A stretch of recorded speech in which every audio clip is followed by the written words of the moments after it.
ফাহমিদুল ইসলাম এবং শাকিল আহাদ যেন প্রথম ২০ মিনিটের প্রতিচ্ছবি।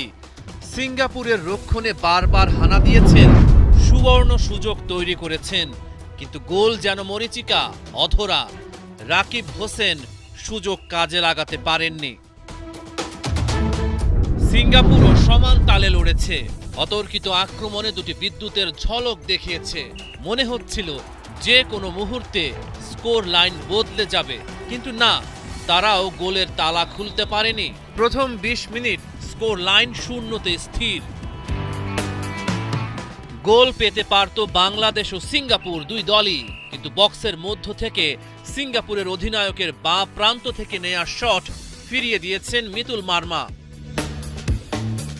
ফুটবলের বিশাল ক্যানভাসে সমিত সোম এক শিল্পী। প্রথমার্ধে অন্তত ৫ বার তার পা থেকে বেরিয়েছে অসাধারণ সব তুলির টান, আক্রমণের সূক্ষ্ম বুনন। তার বাড়ানো পাসগুলো ছিল নিখুঁত, মাপা আর ক্ষুরধার, কিন্তু রাকিব সঠিক সময়ে পা ছোঁয়াতে পারেননি। বাংলাদেশ লক্ষ্য ভেদ করতে না পারলেও সিঙ্গাপুর প্রথমার্ধে জালের দেখা পেয়েছে। ম্যাচের ৪৪ মিনিটে বাংলাদেশের রক্ষণে ঢুকে পড়ে সিঙ্গাপুর। শট নেন সিঙ্গাপুরের সং উই ইয়াং। অনেক দূর থেকে দৌড়ে এসে গোল বাঁচানোর চেষ্টা করেছিলেন হামজা চৌধুরী, কিন্তু পারেননি। প্রথমার্ধ শেষে ১-০ গোলে পিছিয়ে বাংলাদেশ। ৫৯ মিনিটে ব্যবধান দ্বিগুণ করে সিঙ্গাপুর।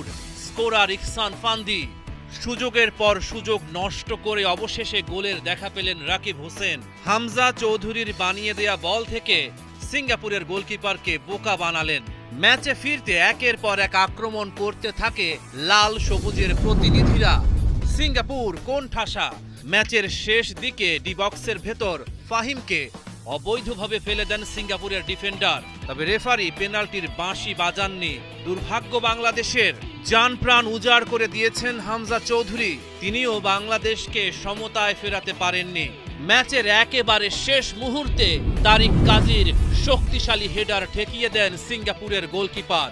দুরন্ত ফুটবল উপহার দিলেও এএফসি কাপের বাছাই পর্বের ম্যাচে সিঙ্গাপুরের কাছে ২-১ গোলে হেরে গেল বাংলাদেশ। রহমান পেয়ার, ৭১।